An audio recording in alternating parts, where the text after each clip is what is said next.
Hello YouTube and welcome back to Assetto Corsa. We're back in Silverstone and that can only mean one thing. That's right, we're trying out a Formula 1 car. This week's car is the Ferrari F300 by Virtua Simulazioni. It was designed by Rory Byrne for the 1998 F1 season, succeeded the F310B, which was the 1997 season car, driven by Michael Schumacher and Eddie Irvine. It raced in 16 races throughout the 98 season, winning 6, albeit all by Schumacher, and grabbing podium positions in most of the other races. The one race that it was didn't grab any podiums, actually 2 races, one was Germany, that it didn't grab any podiums. There may have been another one, but one where it retired in both was Belgium. This was actually the race, if any of you used to watch Formula 1 back in the 90s, this was actually quite an interesting race because it was heavy rain, and then once the rain cleared, they tried to, they got the race started, and David Coulthard in his McLaren, I think it was out of turn 1, coming out of La Source, spun up his wheels, ended up sideways through the spray, caused a 13 car pile-up, start of the race. Took them an hour to clear that up, so they had to restart the race, and then when they restarted the race, everyone's going around, and then Schumacher was coming around. He was in the lead at that time, and Coulthard was going to be lapped. Yeah, Coulthard was going to be lapped, so McLaren told him that Michael's coming along, so you need to get out of his way. Coulthard slowed down, got out of the way. Michael, unsighted, plowed straight into the back of him, knocked a wheel off his car, and then went to go and beat David Coulthard up. Obviously, emotions running high. About a week later, they had a bit of a chat, and Michael came back, and David also came back and said, look, it wasn't anyone's fault. They need to be more clear on the rules about lapping cars and overtaking and everything. So they did get that sorted, but it was quite interesting. That was actually quite an interesting little race there. Quite funny as well at the start, to be completely honest. That's also the race where Jordan F1 won their first ever race with Damon Hill and Ralph Schumacher. I remember Damon Hill actually coming up on the radio and telling Eddie Jordan to employ some team orders and tell Ralph to hold position so that they could, and I'm going to crash, there I go, so that they could actually make sure they got the 1-2. But this car, back to this Ferrari, Schumacher managed to finish second in the championship. He lost out to the Flying Finn, Mika Hakkinen himself, and his aerodynamically superior McLaren, which incidentally is also in this game, which is always nice to have. But we're going to talk a bit more about the specs of this car. It's powered by a 3-litre 80-degree V10 engine with 805 bhp in this spec, which comes in at about the 18,000 mark. Now this car revs up to about 18.5, 19,000 RPM, so it's right at the top of the rev range. And the torque is 357 Newton meters of torque, which is far less than what we get now. I think the torque on the 2016 F1 cars is somewhere in the region of 600 Newton meters of torque. Is 650 Newton meters of torque, somewhere around there. That's where its range is, and that comes in at 15,000 RPM, the 357 on this car. That means that this car's got a 0 to 60 time of 3 seconds, which compared to the cars now, that isn't fast. The 0 to 60 time of this is as fast as some of the top-end supercars and hypercars. So it's not really that fast, but for 1998, and considering, you know, the technology that they had, it's pretty good. It is pretty good. And its top speed is in excess of 210 miles an hour. Again, like we mentioned the last time we tried out a Formula 1 car, which incidentally wasn't very long ago, these things don't change really that much. It's only by a few miles an hour because of the gearing. You just gear it up right, and you can go ahead and get yourselves up to 210, 220, 230 maybe. You know, it's all about the gearing. Speaking of the gearing, this has a 7-speed manual gearbox, manual or paddle shift, sequential, which is kind of interesting because I think the McLaren, if I remember right, doesn't the McLaren only have a 6-speed gearbox? Yeah, I think so. I think the McLaren only had 6 gears, whilst this has 7. At this time, so that's kind of interesting. Rear-wheel drive, as always, it's a Formula 1 car. All Formula 1 cars tend to be rear-wheel drive, apart from the ill-fated 4-wheel drive Lotus. Was it the Lotus 72D? I can't remember. Yeah, that one was a 4-wheel drive. That didn't go so well. Brakes, ventilated carbon fiber. Obviously, this was the era where carbon fiber was starting to come out in its, in everything you could. So naturally, the chassis is also carbon fiber with a honeycomb lattice composite. Again, this is now standard for what we get now. So what was new here in the 90s is now bog standard for us over in the 2010s. So there's that, and it only weighed 600 kilograms, so an extremely light car, and that includes the driver, includes oil, and that includes fuel. So it's a very, very light car. Enough about the car. Mod itself, developed by Virtua Simulazioni. They've got the other car for this season, the title-winning McLaren MP4-13. This car itself comes in 10 liveries, including 2 of their own, which they actually look really, really nice, and a tribute to Jules Bianchi, who was a development driver for Ferrari as well.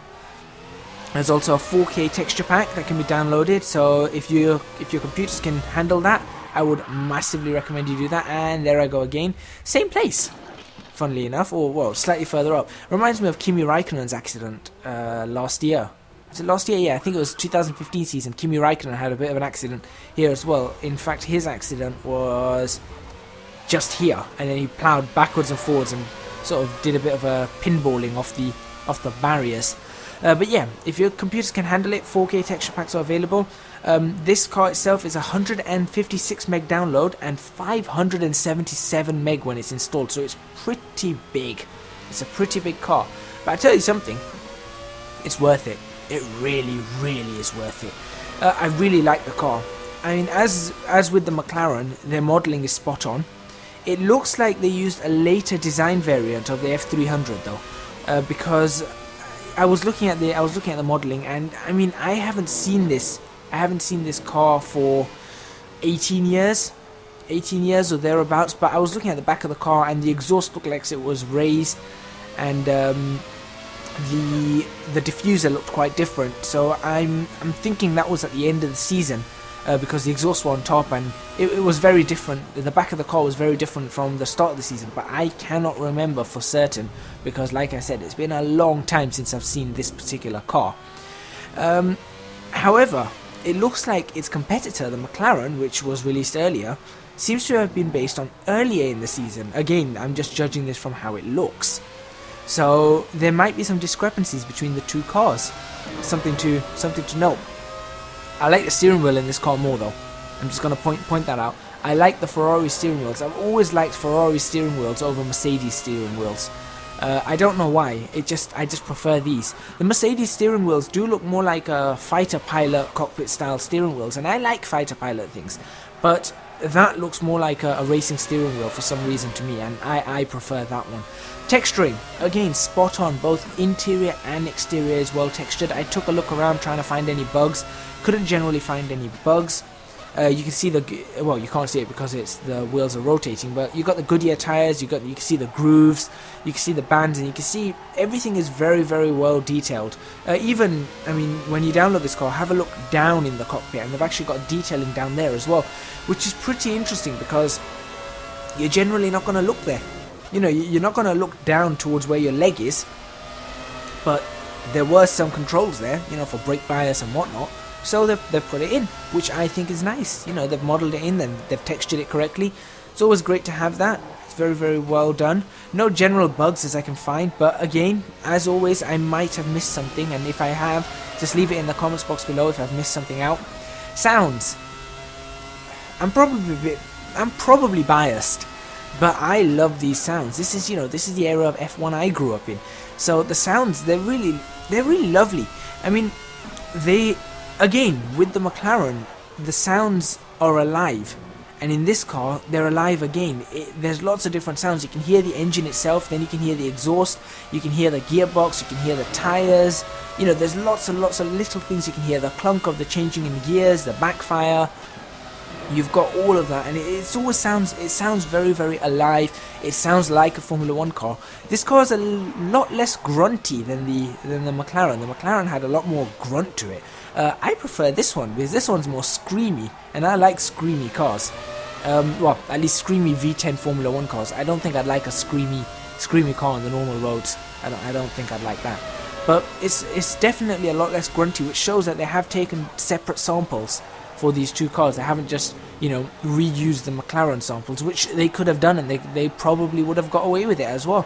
But I like these. And the physics themselves, very well handled. The car responds as I expect, and well, you can feel it's not as stable as the McLaren. You know, it's not just generally, there's a little bit more instability in the car. However, when I tried the McLaren, it was on a different tyre model, so I was a lot slower. On this, I'm a lot faster. But I could feel more grip in this Ferrari. Again, that's down to the tyres, so I can't really give you a direct comparison between the two. I can only give you a comparison saying, okay, what I'm assuming the difference in the tyres were, having tried out certain cars with the, you know, both the old and the new tyres. So I can only try and give you that kind of a comparison there. I mean, I need to take that McLaren out again, and I think I will in time. But I felt that this car lent towards high-speed off-throttle understeer. So, I mean, it was visibly notable at Cops. So when we come around the track again on the next lap, pay attention at Cops, and you'll see that the car does tend to push out. It does tend to push out when you're off the throttle. But apart from that, I quite like the car. The brakes are solid. But as you can see there, as I come in there, you can see that even though they are solid, when you're going into these slow speed corners, it's very easy to lose the back end of the car. I mean, it's kind of fun. It is kind of fun, and it does bring a nice challenge. The McLaren had a similar issue, but I think the McLaren was just a bit more stable when braking. But I don't think the brakes were as solid as this. Now that again could be to do with the tyres, the fact that they're gripping more. You know, there's all these little things that the tyres change that I cannot then make a direct comparison.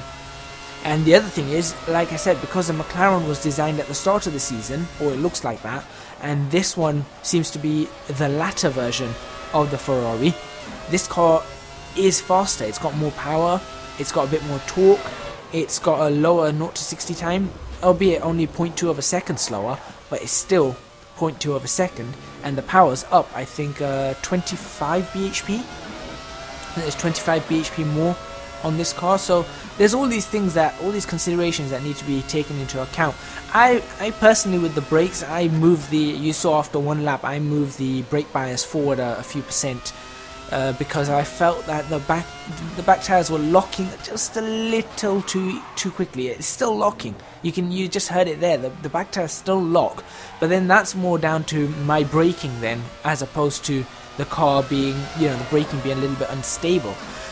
However, one thing that I did learn about this car, and I think this is, I don't know whether this is going to be my fastest lap. I think there's 2 laps to go, and the next one's going to be my fastest lap, which was quite a nice lap. But one thing I did learn about this car is that in the slower corners, if you let the car rotate a little under the brakes, so a bit of trail braking, get it rotating under the brakes, and then when you come off the brakes, your car is already aiming directly at the apex. You know, you don't have to brake and then turn it in and get it to the apex. It's already aiming at the apex, and then you just sort of get on the power. You can get on the power a lot faster, and you can be a lot smoother with it. And again, that's another thing about this car. You've got to be a lot smoother with this. It's not a car that's so aerodynamically stable, and it hasn't got so much downforce that when you start throwing it into corners, it's just going to stick. It's not one of those cars. It's not going to stick. You really do need to be careful with it, especially when you're shifting. When you're shifting the weight forward and backwards, and, you know, left to right, as you do in a Formula 1 car. You know, the weight shifts very quickly. You need to be careful on this car. Acceleration is key. You've got to be smooth on that acceleration. As long as you can be smooth on it, you'll be fine. As long as you can be smooth coming out of a corner, you'll be fine. Again, you see here, I let the car drift a little too far. I probably shouldn't have done that. But now you're going to see my fastest lap. Now you'll see what I was talking about, because I think I immediately use the trail brakes. I immediately start trail braking into the little village complex. I think it's called the village complex. You see a 142. So this lap's a 142.020. Now watch this next lap. You see I used a little bit of trail braking there, not too much, and whilst we're looking at this final lap, I'm going to say overall I've got to give this car 10 out of 10. It's another fantastic job from Virtua Simulazioni team. You know, maybe one day we'll get the whole 1998 season from them. That'd be quite something, wouldn't it? That'd be quite a mission, I can tell you that now. But, you know, it's a really great addition to Assetto Corsa. I love these Formula 1 cars. And each Formula 1 car, what I really like about these Formula 1 cars is that every single Formula 1 car that's being released drives differently. It feels different, it sounds different, it looks different, and of course it just brings a different experience. And with that, I'm going to say that I still prefer all these cars to the modern F1 cars, because I tried them in Assetto Corsa as well, and I just don't like them as much. You know, not just because of the sound, I just don't like them because of how they drive. And there are some people who will like them, and that's completely fine. You know, if there are some people who do like them, that's completely fine. But these Formula 1 cars, in my opinion, and I think in the opinion of many people, are a lot better. Coming up to the end of the lap here, you're going to see the lap time. Just coming through Club and Vale, or Vale and Club. I'll get that in the right order. Club and Vale. And you can see it's a 147.31. So I'm going to end it there. Thank you very much for watching. Please remember to hit the like button if you like this video. Subscribe to our channel for more videos on Assetto Corsa. Download links will be in the description box below. Pick up this car, and I hope to see you guys next week.